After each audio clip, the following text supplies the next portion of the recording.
శివపురాణంలో శివుని గురించి వర్ణన చేస్తున్నప్పుడు ఆయన మెడలో ధరించిన కపాలమాల గురించి మీరు వినే ఉంటారు. అవి బ్రహ్మ కపాలాలని.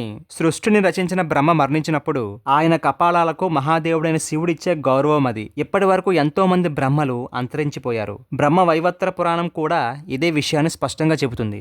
మనం ఏదైనా దైవ కార్యం కోసం అనుష్ఠానం చేసేటప్పుడు చెప్పే మంత్రాలలో విశ్వం యొక్క వయసు ఎంతో కూడా స్పష్టంగా చెప్పబడుతుంది. ఆ మంత్రాన్ని ఒకసారి పరిశీలిస్తే బ్రహ్మ ద్వితీయ పరార్ధే శ్వేత వరాహ కల్పే వైవస్వత మన్వంతరే కలియుగే ప్రథమపాదే జంబూద్వీపే భరతఖండే భరతవర్షే ఇలా చెప్పుకుంటూ ఉంటాం. అసలు బ్రహ్మ ద్వితీయ పరార్ధే అంటే బ్రహ్మదేవుడి యొక్క సగ జీవిత కాలంలో, శ్వేత వరాహ కల్పంలో, వైవస్వతుడు అనే మనువు యొక్క మన్వంతర కాలంలో, కలియుగం యొక్క ప్రథమ పాదంలో ఉన్నామని అర్థం. ఈ మొత్తం మంత్రాన్ని అంకెల రూపంలోకి మారిస్తే విశ్వం యొక్క వయసుతో పాటు బ్రహ్మ యొక్క అసలైన జీవితకాలం ఎంతో మనకు అర్థమవుతుంది. ఈ 4 యుగాల యొక్క మొత్తం సంవత్సరాలను కలిపితే 43,20,000 సంవత్సరాలు. ఈ 43,20,000 సంవత్సరాలని ఒక మహాయుగం అంటారు. 71 మహాయుగాలను